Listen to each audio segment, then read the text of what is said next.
E aí, gente, tudo bem? Sejam bem-vindos a mais um vídeo aqui do Parabólica. Eu sou o professor Pedro Renó, tirar o webcam aqui do caminho. Eu sou o professor Pedro Renó, professor aqui, sou professor.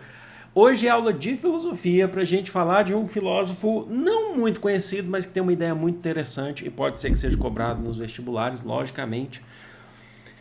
Etienne de la Boétie, francês. Etienne de la Boétie, amigo de Montaigne. Então já se inscreve no canal se ainda não for inscrito e curte esse vídeo para ajudar o canal a crescer, porque tem história geral, história do Brasil, filosofia, sociologia, tem muito conteúdo, é completo para o Enem e demais vestibulares. Deixa eu só vendo aqui um negócio aqui no meu celular aqui. Ok, vamos lá. Gente, então vamos começar falando do Etienne de la Boétie. Ele é um filósofo humanista francês do século XVI. E o conceito, acho que é importante destacar, a gente já falou disso em Montaigne, inclusive eles eram contemporâneos e amigos, Michel de Montaigne e o Etienne de la Boétie. Montaigne, inclusive, dedicou obras ao Etienne de la Boétie. E ele era um filósofo humanista, quer dizer que ele pensava nas ações do ser humano, pensava um pouco fora da caixa. Lá no século XVI, século XVI é o século do Renascimento, mas a gente está falando na França nesse caso, e a gente vai ver aqui a contextualização. Ele tentava sempre, por ser um filósofo humanista, isso quer dizer o quê?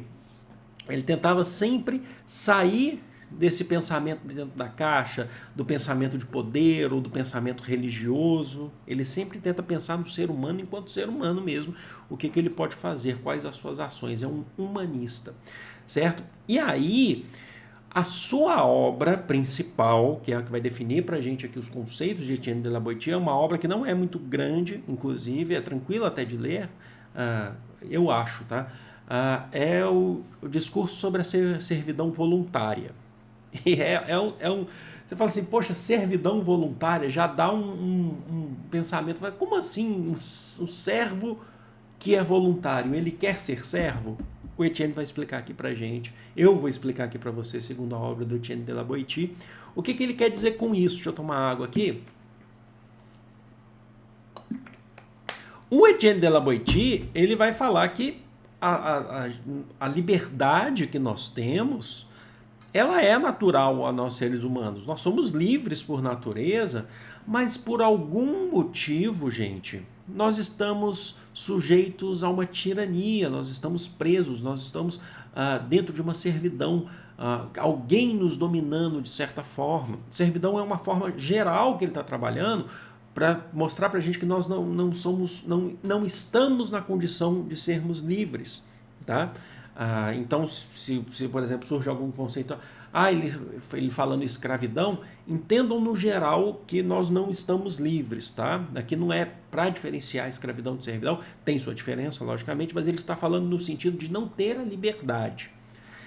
Bom, e aí a sua obra, ele tenta mostrar como que nós estamos sujeitos a essa tirania, a essa servidão, e também isso que é interessante do Etienne de la Boétie, ele tenta traçar um caminho para a gente conseguir a nossa liberdade, já que ela é natural a nós, seres humanos.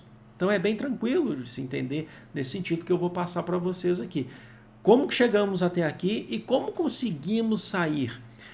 É importante destacar, eu acho muito importante contextualizar o período de Etienne de la Boétie, século XVI, França. Ele viveu muito pouco, inclusive essa obra ele escreveu aos 18 anos. Ele nasceu em 1530 e faleceu em 1563, ou seja, ele viveu só 33 anos, o que para a sua época não é que é considerado muito, tá? Mas a expectativa de vida de fato era menor, ele faleceu muito jovem ainda. Então, logicamente, ele escreveu essa obra aos 18 anos de idade. E o contexto, né, que se vive no período, a gente sabe, é muito importante destacar, que eu sempre falo aqui nos vídeos, que o antigo regime na França, que é o absolutismo, na França ele encontra o seu campo mais fértil. Ele não é contemporâneo, por exemplo, do Luís XIV, que para mim eu acho que é considerado o grande nome do absolutismo, mas ali a gente tem Henrique IV, Henrique V, tal, na França também, Henrique VI.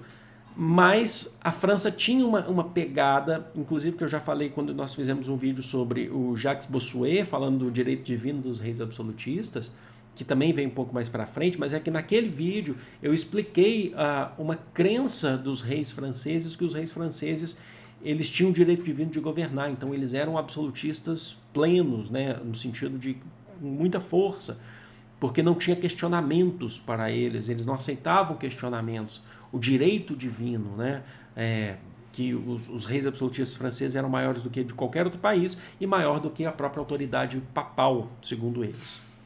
Bom, vamos lá. Pensando agora em como que nós podemos estar sujeitos a essa servidão voluntária. O primeiro conceito, ele vai dar alguns conceitos para a gente, 3 especificamente. Ele entende que nós estamos sujeitos a essa servidão voluntária quando nascemos já nela. Quando nós estamos pela questão do costume, da tradição, mas principalmente costume. Quando um filho de um servo, filho de um servo nasce, ele já é um servo automaticamente, em determinada situação, e acaba compreendendo que aquele processo é um processo natural. Você nasceu, você conhece só essa realidade, aí dá para fazer até uma relação, por exemplo.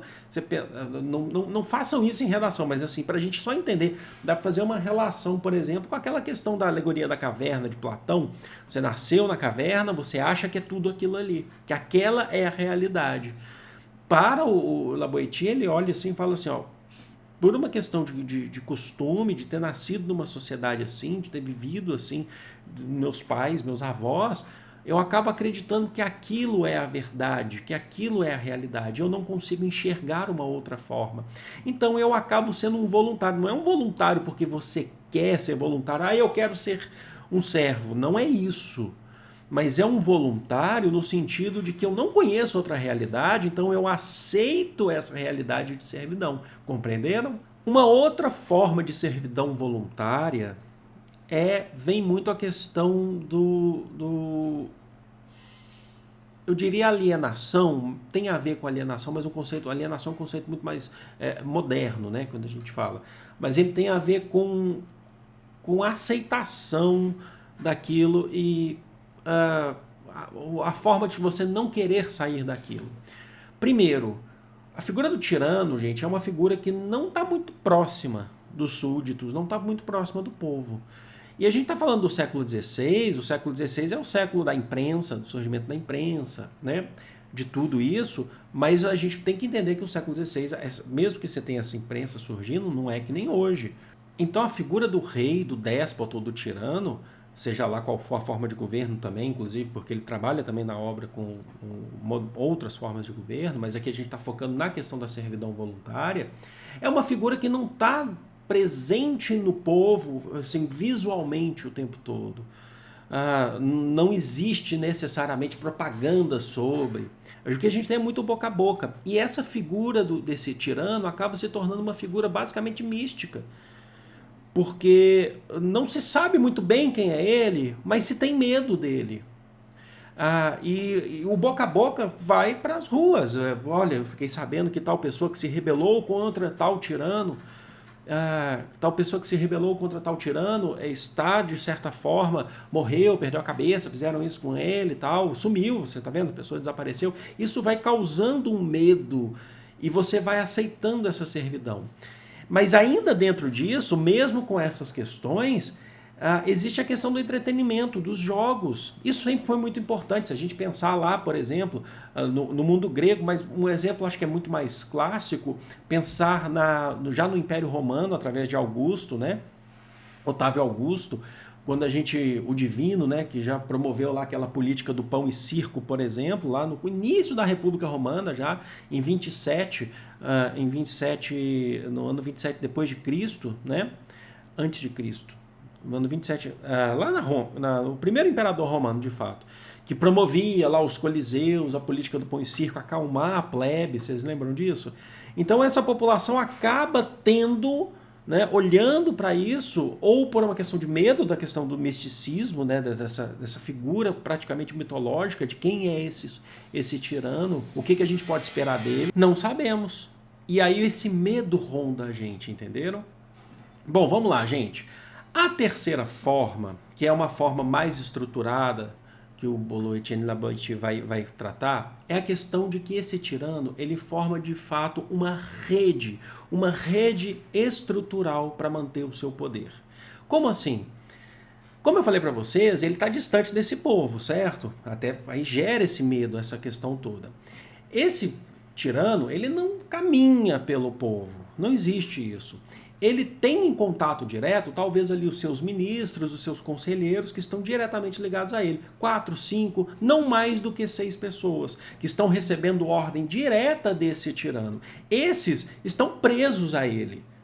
Esses estão sob o olhar desse tirano. Vamos pensar, por exemplo, vocês já assistiram a série Versailles? Versailles, que é uma série lá do Luís XIV, na construção de Versailles, aquela nobreza, ele estava de olho sempre, muito mais do que no povo, ele estava de olho naquela nobreza parasita, né, que ficava ali andando por Versailles. Essa nobreza era muito mais presa do que qualquer outro, porque elas estavam de fato em contato direto com o rei, em contato direto com o tirano. Assistam a série Versailles, eu já fiz vídeo há muito tempo falando sobre as 2 temporadas de Versailles, que é sobre Luís XIV, certo? É muito interessante. E essas 6 pessoas, elas pegam as suas ordens diretamente e passam para um outro grupo de 600 pessoas, por exemplo, que vão tentar chegar nas ruas e aplicar e repetir essas ordens que veio do tirano, passando pelos seus conselheiros e agora chegando ali. E essas pessoas, essas outras 600 pessoas agora passam essas ordens e esse domínio para a população em geral, 6 mil, 60 mil, por aí vai, dependendo da região, dependendo do país. Então, você tem uma estrutura que faz se repetir essa questão do poder. E aí, ele entende que todos esses estão privados de sua liberdade, desde esses 6, passando pelos os 600, até chegar no povo, aos 6 mil. Só que ele ainda compreende que quanto mais distante desse rei, mais livre você é. Você acaba não estando sob o olhar desse rei 24 horas por dia, como são aqueles 6, esses 6 aí que você fala, nossa, mas eles podem ser da nobreza, eles estão ali, eles têm privilégios, mas eles são servos, eles estão ali presos muito mais do que o povo, porque o povo ainda assim, ele consegue ter um tempo para praticar atividades que não sejam ligadas só ao que o rei manda, porque eles estão mais distantes desse olhar. Tem a polícia, os guardas, né? Que estão ali, tudo, mas eles conseguem estar mais, quanto mais distante do poder, mais livre, mas ainda assim servo, tá? Ainda assim preso, privado de sua liberdade. E aí, chegamos àquela parte final. Como sair dessa servidão e como nos tornarmos livres, que faz parte da nossa natureza, segundo Etienne de la Boétie? Para ele, é possível buscar a liberdade sem um ato de violência. Isso é interessante de se destacar. Como assim buscar a liberdade sem um ato de violência? Para ele, o tirano, que é um, ou 6 que estão ali com ele, mas vamos pensar o tirano que é um, ele não tem a força suficiente para bater de frente com 6 mil. Não tem a força suficiente para bater de frente com a população. Mas é importante que essa população compreenda isso. Logicamente, se for um cara só da população, ele não vai conseguir, uma pessoa.